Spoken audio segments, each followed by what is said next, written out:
Now, I bet you wouldn't believe me if I told you the best way to get a non-Magic player interested in EDH is by not playing EDH. Yeah, I thought so too, until this. Let's talk about it.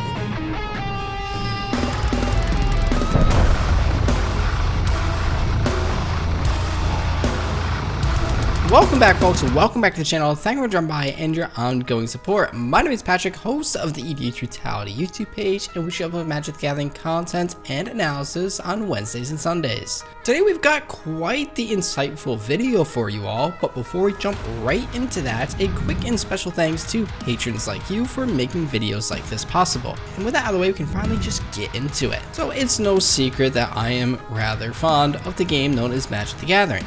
And several hundred videos later, I figured why not get my girlfriend into the game. So I did exactly just that. However, being an inexperienced player, I ran into many roadblocks early on. The first of which being my decks aren't very simple. In fact, as a man of good taste, they're anything but that. And two, is my girlfriend knows nothing about Magic the Gathering. Sure, I made her watch a video that I've made on tutorials for the game, but even so, nothing beats hands-on experience. So what did I do anyways? I sat her down at the table, and I did what any logical person would do. I gave her options. And unsurprisingly, this was quite overwhelming, but when she eventually chose a deck, she was faced with 100 cards she knew nothing about and how they interacted with one another, other than the fact on how to read a Magic card. And open and honestly, I was about to give up on convincing my girlfriend on how to play Magic, at least until this came along. Now, I just picked this box up after church yesterday, and of course this is not a product made for me.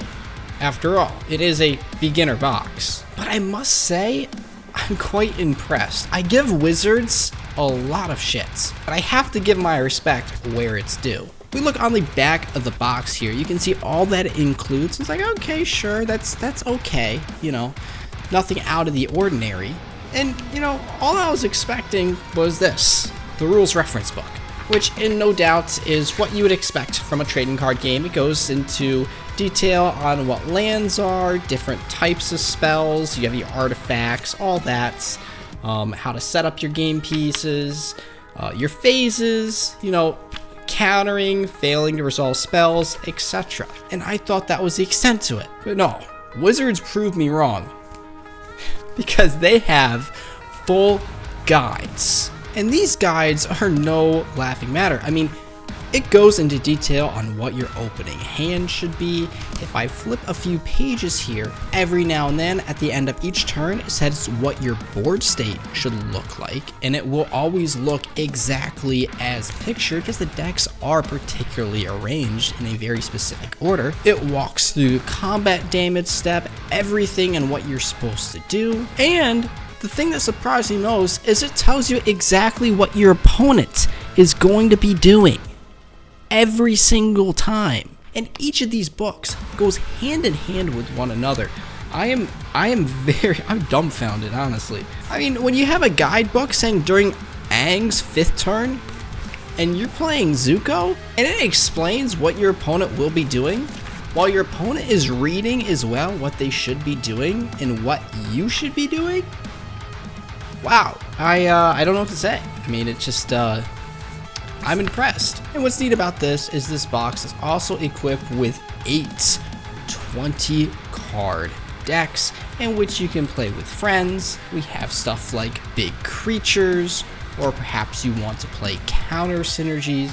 This is upside down. I don't know what I'm doing, obviously. If you want just straightforward attacking, they have a little deck for that, or perhaps even something to power up your cards. Once again, just exposes new players to the possibilities and what makes Magic so great, just drip feeding them just enough to where it's not overwhelming. And my girlfriend absolutely loved this. In fact, yesterday we played for over 3 hours, and today another 2. And I'll go as far as saying that I was wrong, because although I don't agree with the art direction of the game, I honestly do feel that the game is heading in a better place. But let's face it, we didn't have these tools when we were starting Magic, and I'm sure if we did, many of our own friends that we tried getting into the game that just weren't interested may have had a different opinion. Because at the end of the day, if you want someone to get into EDH, they have to first be into Magic.